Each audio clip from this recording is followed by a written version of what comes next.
Attorney Ricky Tumutorgo, nagtataguyod ng katotohanan, nakikipaglaban para sa bayan. O mga kabunyog, grabe naman itong kampo ni Sara Duterte. Ha? Iniintriga pa si Madriaga. Ha? Si Attorney Paulo Panelo, anak ni Sal Panelo, yan yung humahawak ng kaso ni Madriaga. Kumbaga yan yung pinukahan. Sa kanya naka-assign kung paano i-handle ni Sara ang mga testimonya ni Madriaga. Kaya itong si Paulo Panelo, anak ni Sal Panelo, ang naghahanda ng depensa kung anong depensa nila laban dito kay Madriaga. Kung ngayon nagpa-interview si Paulo Panelo sa SMNI, tatawa ako sa interview. Sabi ni Paulo Panelo, crush daw ni Madriaga si Sara. Sus naman. Hindi kayo obsessed to kay, VP Sara, tong tao na to? Hindi. Isa na nga yun sa sinabi ni Attorney Ryan Kilala. Kaya daw nabuo yung isip is crush daw ni In love. crush daw ni Ramil Madriaga itong si VP Sara. Nung kunento ko naman kay VP Sara, sabi niya, "Oh my God." Crush din naman namin si VP Sara. Oo, So pero so sinasabi daw nitong si Ramil Madriaga kay Attorney Ryan Kilala na crush niya nga itong si VP Sara. Crush daw ni Madriaga si Sara. Kaya daw aktibo si Madriaga sa pagtulong sa kampanya ni Sara dahil daw crush daw ito ni Madriaga. Ay mga kabunyog. Ayusin nyo na lang yung maayos ninyong depensa. Wag na yung mga ninyo, mga intriga-intriga ninyo. Ang sabi ni Paulo Panelo, si Ryan Kilala, si Attorney Ryan Kilala, ito, graduate yata ito ng San Sebastian pareho ni Sara. Ewan ko kung magkabatch yung dalawa. Pero si Attorney Ryan Kilala ay isang abogado sa loob ng ombudsman. Panahon pa ni Martires, nandun siya. Ngayon, itong si Attorney Ryan Kilala, ito daw ang nakakakilala kay Madriaga.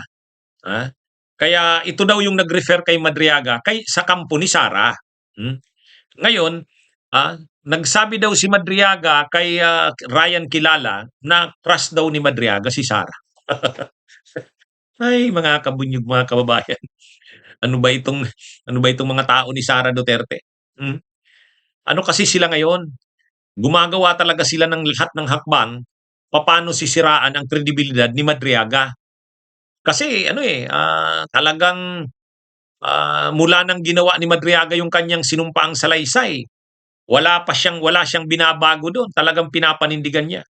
Nakahanda na siyang mag-appear sa hearing ng Kamara. Nakahanda na siya.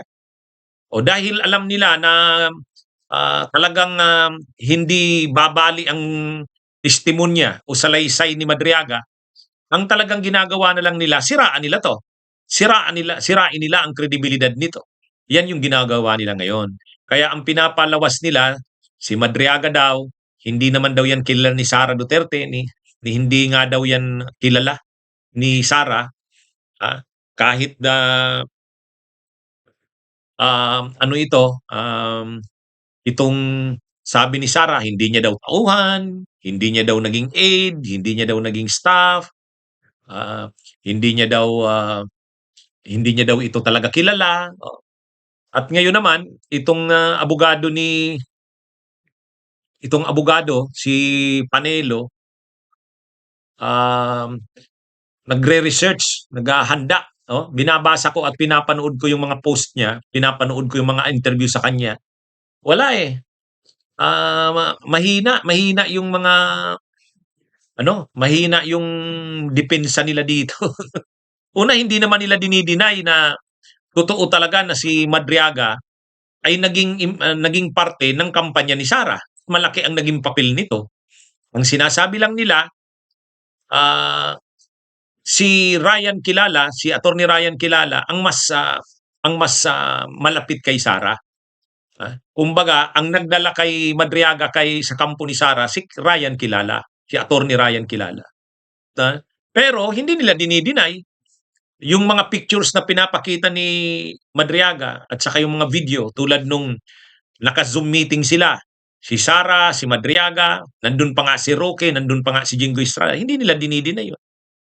Yung video ni Sara na tinuturn over ni Sara yung yung flag ng isip, sinalubong siya ni Madriaga at ng grupo nito doon sa Matnog.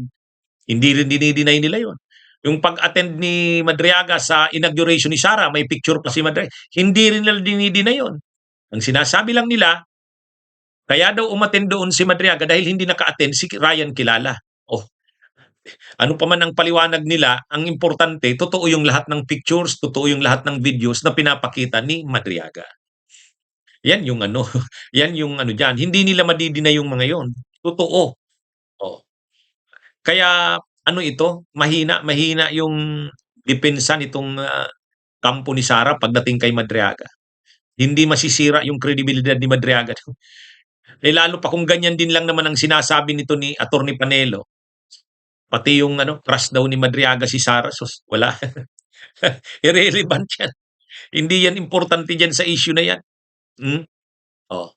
Eh, lalo pa ngayon, yung issue tungkol sa pagkakakulong ni Madriaga, yung ang pinapalabas ng mga DDS, paano nyo papaniwalaan ang isang tao na may kasong kidnap for ransom? Nakakulong ngayon. Ngayon, nagsampa na ng reklamo yung mga 17 na mga magsasaka ng Bataan na kinamkaman o biktima ng land grabbing ni Harry Roque. O yun. Ibig sabihin nito, totoo yung sinasabi ni Madriaga na kaya siya kinasuhan ni Roque ng gawa-gawang kaso ng kidnap for ransom dahil kinasuhan niya at nilabanan niya, tinulungan niya yung mga magsasaka ng Bataan. Nakasuhan si Harry Roque, kaya ginantihan siya ni Roque. At ito na yon, lumalabas na yon, na totoo yun. Nag-file na ng kaso yung mga magsasaka ng Bataan. Kaya unti-unti nakukorroborate, nababalidate yung mga sinasabi ni Madriaga sa kanyang sinumpaang salaysay.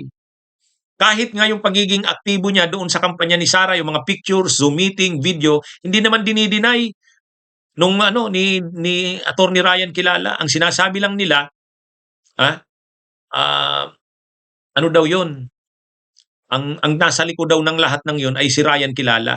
Kumbaga pinapagalaw niya lang si Madriaga. Pero ang totoo, di totoo yung mga pictures na yun, mga videos. Kaya wala ito. Kaya yung mga issue-issue na